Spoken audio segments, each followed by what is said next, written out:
Hello મિત્રો, કેમ છો? બધા મજામાં?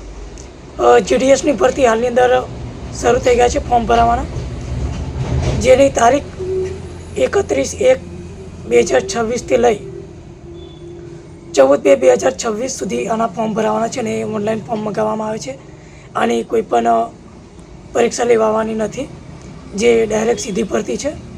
તો વહેલી તકે ફોર્મ ભરી લેવું. અને જો સેલરીની વાત કરીએ તો ડાક સેવકની 10,000થી 24,000 સુધીની સેલરી છે ને બ્રાન્ચ મેનેજરની 12,000થી 29,000 સુધીની સેલરી રહે છે. અને SC STને 5 વર્ષની એજમાં છૂટ પણ છે અને કોઈપણ પ્રકારની ફી પણ ભરવાની નથી. અને એજની વાત કરીએ તો 18થી 40 વર્ષની એજના લોકો આ ફોર્મ ભરી શકશે. અને વધુ માહિતી માટે આપણે લિંક ડિસ્ક્રિપ્શનની અંદર આપેલી છે, ત્યાંથી તમે વિઝિટ કરી શકશો.